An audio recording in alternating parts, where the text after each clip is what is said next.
नमस्कार आदाब, न्यू विदर्भ स्वदेशी न्यूजमध्ये आपले सर्वांचे स्वागत। बुलढाणा जिल्हा प्रतिनिधी सय्यद इरफान यांची रिपोर्ट।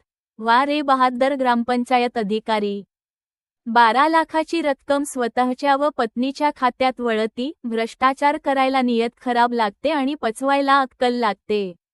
भ्रष्टाचाराचे विविध प्रकार पंचायत समिती, ग्रामपंचायत आणि जिल्हा परिषदेत चालतात। ठेका आपणच घ्यायचा आणि कागदोपत्री संस्था दाखवून बिल आपणच लाटायचे असे प्रकार सर्रास चालतात। कोलवडचे ग्रामपंचायत अधिकारी गणेश पायघन अशीच भानगड करताना फसले। 15व्या वित्त आयोगातून त्यांनी एकाकडून काम करून घेतले, त्याला बिल अदा केले आणि त्याच्या खात्यातून स्वतःच्या आणि पत्नीच्या खात्यात 11,55,000 रुपये वर्ग करून घेतले। धक्कादायक बाब म्हणजे चौकशीत असे आढळले की ज्या कामाचे बिल काढण्यात आले ते काम झालेच नाही। इथेच पायघन साहेब पकडले गेले। बुलढाणा पंचायत समितीच्या गटविकास अधिकारी डॉक्टर अमिता पवार यांनी ग्रामपंचायत अधिकारी गणेश पायघन यांना निलंबित केले आहे। विशेष म्हणजे प्रचंड दबाव असतानाही डॉक्टर अमिता पवार यांनी दबावाला न जुमानता सदर कारवाई केल्याने त्यांचे सर्वत्र कौतुक होत आहे। यासंदर्भात निलेश कोंडिबा गायकवाड यांच्या तक्रार अर्जाचा उल्लेख निलंबन आदेशात करण्यात आला आहे।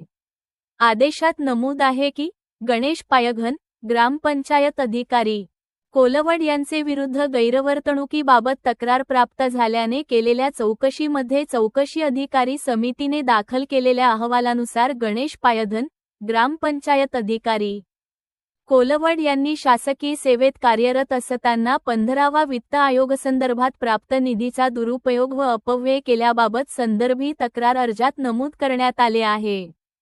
त्यानुषंगाने संदर्भ क्र.5 गटविकास अधिकारी व विस्तार अधिकारी पंचायत यांनी दप्तर तपासणी केली असता तपासणी अहवालानुसार 15वा वित्त आयोगातून खर्च केलेली रक्कम संबंधित वेंडर यांना दिल्यानंतर तदनंतर वेंडरचे खात्यामधून सदर रक्कम रुपये 11,55,000 पायघन यांनी स्वतःचे नावे तसेच आपले नातेवाईकाचे खात्यात वर्ग केल्याचे बँक स्टेटमेंटवरून निदर्शनास आले आहे। तसेच 15वा वित्त आयोगामधून ज्या कामाचे देयक अदा केले आहे त्याची नोंद नमुना न.5 ला आढळून आलेली नाही। त्यामुळे सदर कामे प्रत्यक्ष न करता फक्त देयक तयार करून खर्च नोंदविला असल्याचे दिसून आले आहे। निलंबन आदेशात डॉक्टर पवार म्हणतात की गणेश पायघन ग्रामपंचायत अधिकारी कोलवड यांचे हे कृत्य महाराष्ट्र जिल्हा परिषदा जिल्हा सेवा वर्तणूक नियम 1967 मधील नियमांचा भंग करणारे आहे। यावरून गणेश पायघन ग्रामपंचायत अधिकारी कोलवड यांनी शासनाची दिशाभूल करून फसवणूक केल्याने आपल्या कर्तव्यात कसूर करून जाणीवपूर्वक गैरवर्तणूक करून कर्तव्यात कसूर केल्याबाबत निदर्शनास आले आहे।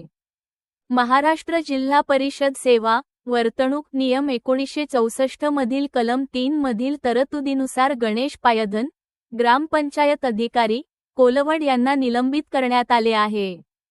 त्यांना नियंत्रण अधिकाऱ्यांचे पूर्व परवानगी शिवाय मुख्यालय सोडता येणार नाही।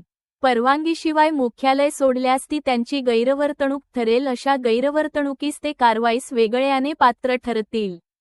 निलंबन कालावधीत गणेश पायघन ग्रामपंचायत अधिकारी कोलवड यांना खाजगी नोकरी किंवा उद्योगधंदा करता येणार नाही। त्यांनी तसे प्रमाणपत्र त्यांचे निलंबन कालावधीतील मुख्यालयामध्ये दरमहा सादर करणे अनिवार्य राहील, असेही निलंबन आदेशात नमूद आहे।